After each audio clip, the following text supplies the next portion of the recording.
শুধু চাচা চাচা শুনছি, কোন চাচা এটা আমি সঠিক জানি না। আচ্ছা, যেটা বাড়িতে আছে ওটার কথাই বলছি। ময়নার আপন কোন চাচা বাড়িতে নেই। ও, দুই চাচা দেখলাম, তার এক চাচা, ময়নার এক চাচাকে ময়নার মায়ের সাথে একটা ছবি ভিডিও করছে বড় চ্যানেলে, আমি রক্ত দেখছি। রক্ত দেখে মনে হয় না যে মসজিদে হয়েছে, ওতে অল্প রক্ত থাকে না। আবার রক্ত দেখা যায় এক সাইডে একটু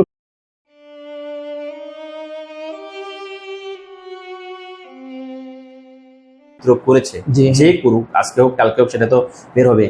তাকে আল্লাহ পাকই ধরিয়ে দিক, আল্লাহ কুদরতি হাত দিয়ে। যেমন গতকালকে আমি একটু দোয়া করেছি যে আল্লাহ তোমার ঘরের সম্মান রক্ষার্থে যত দ্রুত সম্ভব এই অপরাধী যারা করছে তাদেরকে চিহ্নিত করে দাও।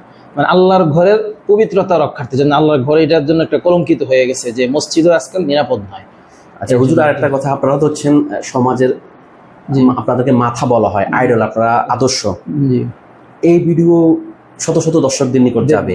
আমি ছোট করে যদি একটা মেসেজ দিতেন যে আমাদের দেশে এখন পরকীয়া বেড়ে গেল, আসিয়ার মতো শিশু দর্শন হচ্ছে, এবং স্ত্রীকে 13 টুকরা করছে স্বামী, বিভিন্ন খবর যেগুলো শুনছি, মানুষকে পিটিয়ে মেরে ফেলা, পাথর দিয়ে, এগুলা নিয়ে আপনি মানুষ ভিতরে এইগুলা কেন হচ্ছে বা কিভাবে এটা থেকে ওভারকাম করা যায় একটু যদি বলতেন আপনার। তো এটা হলো ধর্মীয় শিক্ষার অভাব। মানে নৈতিকতা আছে, পাশাপাশি নৈতিকতা নেই। দ্বিতীয়ত ধর্মীয় যে একটা শিক্ষা, আমাদের আল্লাহ নবী সাল্লাল্লাহু আলাইহি সাল্লাম যে আদর্শ আমাদেরকে রেখে গেছেন, ওই আদর্শ থেকে আমরা বিচ্ছিত হয়ে গেছি, দূরে চলে গেছি। এই জন্য আমাদের মধ্যে এই কাজগুলো বেশি করছে। কারণ মানুষের প্রতি কোনো দয়া নেই, মায়া নেই। অথচ আল্লাহ নবীর আদর্শ ছিল শুধু মানুষকে নয়, সমস্ত সৃষ্টিজীব একে অপরের সাথে সহানুভূতিশীল দেখাবে। কিন্তু সেই জিনিসটা আমাদের থেকে চলে গেছে। যতদিন পর্যন্ত আমরা আল্লাহ নবীর আদর্শের উপর আমাদের ব্যক্তিগত জীবন, পারিবারিক জীবন, রাষ্ট্রীয় জীবন পরিচালিত না হবে, ততদিন পর্যন্ত মনে হয় না। আর আমার কাছে কি মনে হয় হুজুর জানেন, আমি ছোট করে অ্যাড করব, আমরা ভালোভাবে ঠিকভাবে ইসলামকে প্র্যাকটিস করছি না। এটাও তো একটা কারণ হতে পারে। কারণ হচ্ছে যে ইসলামকে আমরা মুখে মানছি কিন্তু আমাদের জীবন ব্যবস্থার মধ্যে আসে না, যে এটাও তো একটা কারণ হতে পারে। কারণ ধর্মীয় অনুশাসন থাকলে তো এরকম মেনে চললে তো এরকম হওয়ার কথা না। হ্যাঁ, আরেকটা কথা লোক সমাজে যেটা শুনি, বর্তমান যেহেতু ডিজিটাল যুগ, সকলের কাছে অ্যান্ড্রয়েড সেট আছে, মোবাইল আছে, স্মার্টফোন। হ্যাঁ, স্মার্টফোন। এগুলোর মধ্যে ছোট ছোট বাচ্চারা সবাই অনেক কিছু দেখাতে এগুলোতে তাদের মধ্যে একটা সাহস কাজ করে এবং অনেক কিছু শিখেও ফেলে যে কিভাবে কি করতে হবে। এটাও একটা বড় একটা সমস্যার বিষয়। তবে এটা তো আপনার কাছে পুরো দেশবাসীর কাছে রহস্য, এই যে আজকে 8 দিন হয়ে গেল, মনে করেন কিভাবে তার লাশটা দোতলায় গেল, কে নিয়ে গেল, তার ফিঙ্গারপ্রিন্ট কেন এখনো পাওয়া গেল না? এটা একটা মানে জটলা বেড়ে গেছে।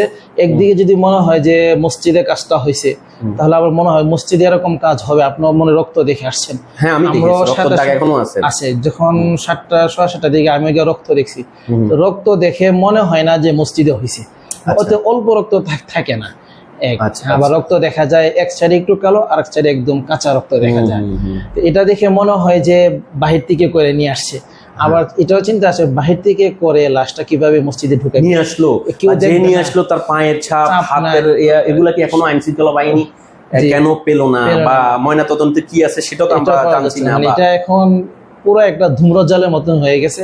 মানে এটা আর ও তো একেবারে ছিল না, কিছুটা ওজন তো ছিল একটা, এরকম মারা যাওয়ার পরে মানুষের শরীর আরো ছেড়ে দেয়, তাহলে তাকে এই যে যেভাবে নিয়ে যাক, এখন যে নিয়ে গেছে সে বলতে পারবে। এখান থেকে নিয়ে যায় দোতলাতে তুললো, এটা কেউ দেখলো না। এটা হলো সবচেয়ে বড় জিনিস। চতুর্পাশে বাসা বাড়ি, এটা তো রাস্তার খোলা পাশে এবং 4 রাস্তার মোড়ে মসজিদ, যে কোনো এক বাসা থেকে কেউ দেখতে পারে। এতটুকু তো অবশ্য ভয়ে কাজ করা দরকার। একটা কথা বলবো, মসজিদের দোতলা কি খোলা থাকতো নাকি তালা মারা থাকতো? মসজিদ ওই দিন দুপুর থেকে খোলা ছিল। হ্যাঁ, প্রায় সময় আসরের পরে থেকে মাগরিব পর্যন্ত তালা লক হয় না, আবার মাগরিব থেকে এশা পর্যন্ত লক হয় না। ওই সময় মুয়াজ্জিন সাহেব রুমে থাকেন, আর জোহরের পরে প্রায় সময় খোলা থাকে। তো খাদেম বা কেউ থাকে না, মানে ওনারা যদি থাকে মসজিদে, ওনারা তো ওনাদের রুমে থাকেন। আর মসজিদে জোহরের পরে প্রায় সময় দেখা যায় একজন না একজন নামাজ পড়তেছে বা কেউ শুয়ে আছেন, এরকম ভাবে কিছু থাকে। বাকি এখানে আমাদের একটা ত্রুটি হয়ে গেছে, দুই পাশে গেট লাগানো থাকা সত্ত্বেও কেন তারা লক করে না, এটা হলো একটু এটা একটা পয়েন্ট। আর সিসি ক্যামেরা নেই না মসজিদে, সিসি ক্যামেরা নেই। এটা উচিত, এখন যেহেতু ঘটনা ঘটে গেছে এখন তো লাগাবে, শুধু এখানে না সব মসজিদে লাগাবে। আপনাদের মাদ্রাসা সিসি ক্যামেরা আছে? আমাদের মাদ্রাসায় লাগাবো।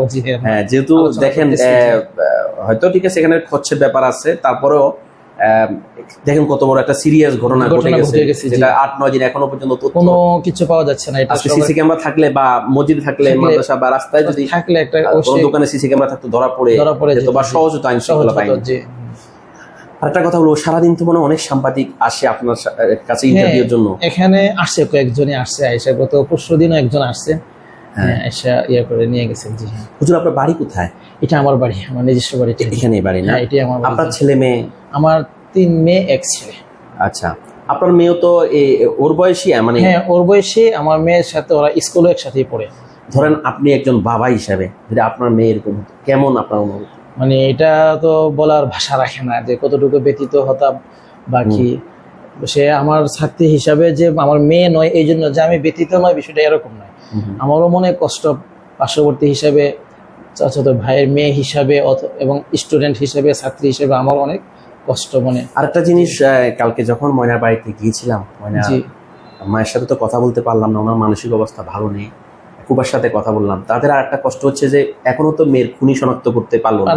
তার উপরে ময়নার মাকে বলতেছে পরকীয়া, এটা বলে আরো তাদেরকে যে একটা কষ্ট দেওয়া। মানে এই যে বিভিন্ন মিডিয়ায় সত্য না জেনে যে খারাপ বা মন যা চাইলো তাই প্রচার করলো, এটা নিয়ে কি বলবেন? এটাই আমি আপনাকে যে বললাম যে আল্লাহ রাসূলের আদর্শের উপরে নয়। আল্লাহ তাআলা কোরআনে কারিমের মধ্যে বলছেন, ইয়া আইয়ুহাল্লাযীনা আমানু ইন জাআকুম ফাসিকুম বিনাবাইন ফাতাবায়ানু আন তুসিবু কওমান বিজাহালা। অর্থাৎ এর সারমর্ম হলো, হে ঈমানদারগণ, তোমাদের কাছে যখন কোনো ফাসিক ব্যক্তি কোনো সংবাদ নিয়ে আসে তখন এই সংবাদটা তোমরা প্রচার করো না, অর্থাৎ যাচাই করো এটা কতটুকু সত্য না মিথ্যা।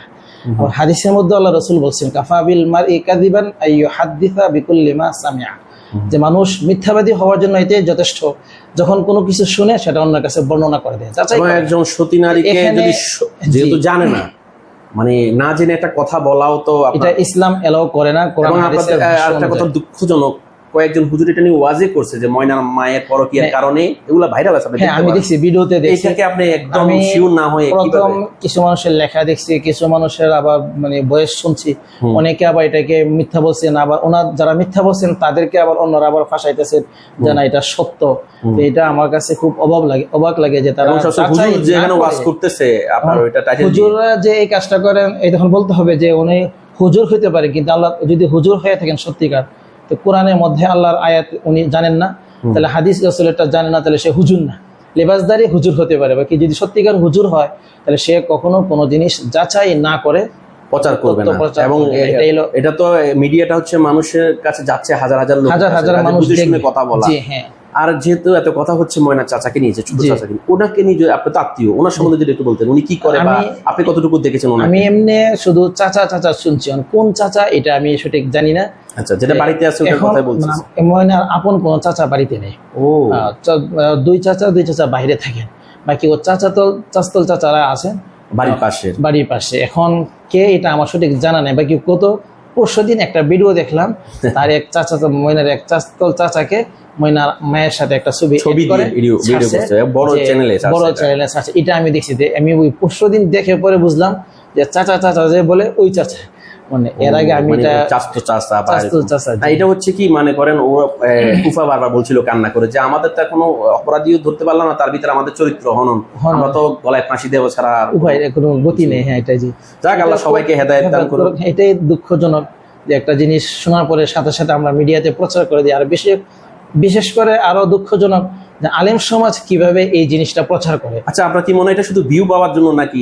আমার মনে হয় এরকমই, যে কিছু উপায় মানে উপার্জন করার জন্য বা নিজেকে ভাইরাল করার জন্য। সেখানে হুজুররা এটা করবে, আপনি কি করতে পারে? হুজুর হলে যে সবাই যে ভালো হয়ে যাবে তা না, করতে পারে। জি, তো আপনি অনেক ব্যস্ত মানুষ এবং ক্লাস চলতেছিল, আমার অনুরোধে আপনি ক্লাস বন্ধ করে আমাকে অনেক চমৎকার করে আমাদের ছোট বোন ময়নার সম্বন্ধে অনেক তথ্য শেয়ার করলেন। যেহেতু আপনি ওনার সম্মানিত শিক্ষক, আপনি সবই জানবেন, সেজন্য আপনার কাছে আসা। এবং দর্শকদের পক্ষ থেকে আপনাকে, আমার চ্যানেলের পক্ষ থেকে অনেক অনেক ধন্যবাদ। হুজুর আপনি ভালো থাকবেন। আসসালামু আলাইকুম। ওয়ালাইকুম আসসালাম। আমার পক্ষ থেকে আপনাকে ধন্যবাদ, এত কষ্ট করে ঢাকা থেকে আসছেন ময়নার সঠিকটা জানার জন্য। আপনার কাছে আমার একটা আবেদন যে আপনার এই চ্যানেলের মাধ্যমে দেশবাসীকে আমরা এটা জানাই দিতে চাই, সবাই যেন আল্লাহর কাছে দোয়া করে যেন আল্লাহ তাআলা দ্রুত সত্যিকার অপরাধী যে তাকে যেন চিহ্নিত করে দেন, এবং সবাই সঠিক তথ্যটা নেবেন, যার থেকে নেওয়া তার কাছে আসবেন। ভ্রান্ত সংবাদ প্রচার করবেন প্রচার না না করি, হ্যাঁ, তাহলে একটা ফ্যামিলির উপর অনেক চাপ চাপ আসে। থাকে, এমনিতে তারা মানসিকভাবে বিপর্যস্ত। মানে হুজুর ধন্যবাদ, ভালো থাকবেন, আসসালামু আলাইকুম। ওয়ালাইকুম আসসালাম। ভালো লাগলে লাইক কমেন্ট করে আপনার মতামত দিন। সাথে থাকার জন্য সাবস্ক্রাইব করুন এবং বেল বাটনটিতে ক্লিক করুন।